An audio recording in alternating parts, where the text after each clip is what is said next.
वजन घटाने को लेके ना इतना ज़्यादा कन्फ्यूजन है। हर दिन कोई नई डाइट, कोई नया हैक सामने आ जाता है। लेकिन आज हम इस सारे शोर शराबे से पर्दा उठाएंगे और साइंस पर आधारित एक ऐसे फ्रेमवर्क को समझेंगे जो असल में काम करता है। ये बात तो हम सब ने सुनी है ना, कि वजन घटाना तो बस सिंपल सी मैथ्स है, जितनी कैलोरी खाओ उससे ज्यादा बर्न कर दो। पर एक मिनट, अगर ये वाकई इतना ही सिंपल होता तो क्या आज हर कोई फिट नहीं होता? और यहीं पर कहानी में असल ट्विस्ट आता है। डॉक्टर लेन नॉर्टन जैसे एक्सपर्ट्स बताते हैं कि ये जो सिंपल सा दिखने वाला इक्वेशन है ना, ये असल में बहुत गहरा और कॉम्प्लेक्स है। तो चलिए इस गुत्थी को परत दर परत सुलझाते हैं। तो ठीक है, शुरुआत करते हैं एकदम बेसिक्स से। आखिर ये कैलोरी है क्या भला? देखिए, कैलोरी कोई फिजिकल चीज नहीं है जिसे हम खाते हैं।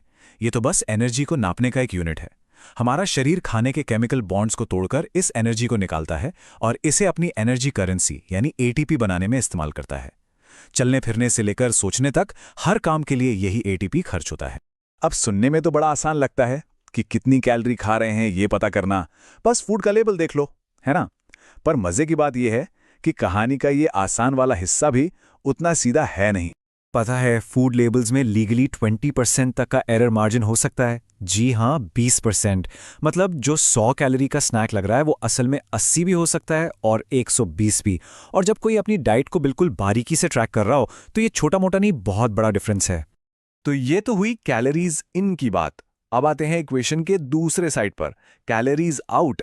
और यहां चीजें और भी इंटरेस्टिंग हो जाती हैं। हम दिन भर में जितनी भी एनर्जी बर्न करते हैं उसका सबसे बड़ा हिस्सा, करीब 60%, हमारे आरएमएमआर यानी रेस्टिंग मेटाबॉलिक रेट से आता है। ये वो एनर्जी है जो हमारा शरीर सिर्फ जिंदा रहने के लिए चलाता है।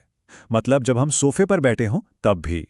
यहाँ एक और मजेदार लेयर है। हमारा शरीर अलग अलग तरह का खाना पचाने के लिए भी अलग अलग मात्रा में एनर्जी इस्तेमाल करता है। इसे कहते हैं थर्मिक इफेक्ट ऑफ फूड या TEF।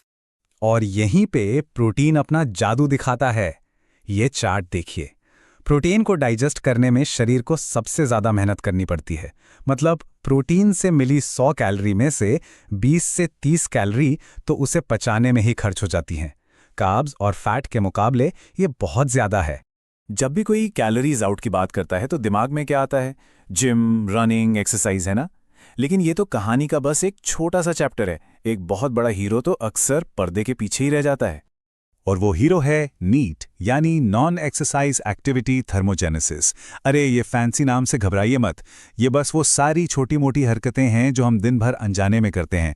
चलते फिरते, बात करते हुए हाथ हिलाना, पैर थपथपाना। सुनने में मामूली लगता है पर यह दिन की सैकड़ों कैलोरी बर्न कर सकता है।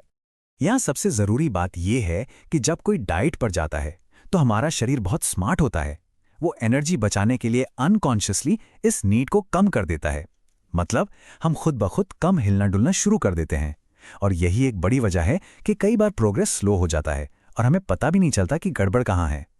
तो अगर साइंस इतनी क्लियर है तो फिर लॉन्ग टर्म सक्सेस इतना मुश्किल क्यों है? वेल, इसका जवाब फिजियोलॉजी में नहीं, साइकोलॉजी में छिपा है। हम ज्यादातर समय इसलिए नहीं खाते कि हमें फिजिकल हंगर लगी है।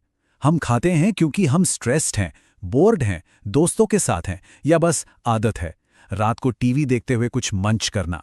इसीलिए सिर्फ भूख को कंट्रोल करना काफी नहीं है, क्योंकि असल ट्रिगर तो कुछ और ही है।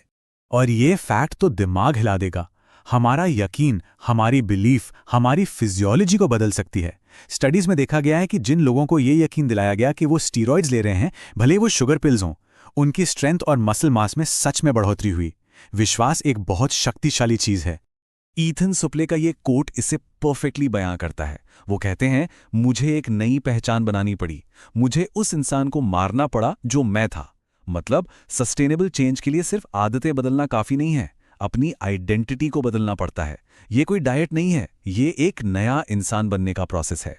और ये सब कुछ हमें इस पिरामिड के टॉप पर ले आता है। एक ऐसी स्ट्रैटेजी जो फिजिक्स, बायोलॉजी और साइकोलॉजी तीनों को एक साथ लाती है। तो सबसे बड़ा सवाल, सबसे अच्छी डाइट कौन सी है? इसका जवाब शायद वो नहीं है जो आप सोच रहे हैं। बड़ी बड़ी साइंटिफिक स्टडीज ये दिखाती हैं कि जब तक कैलोरीज और प्रोटीन को मैच किया जाए तो फैट लॉस के मामले में पॉपुलर डाइट्स जैसे लो कार्ब, लो फैट या कीटो में कोई खास फर्क नहीं होता। जी हाँ, कोई भी डाइट मैजिकल नहीं है। सिर्फ एक चीज मैटर करती है, एडहेरेंस, मतलब आप उसे कितने लंबे समय तक फॉलो कर सकते हैं।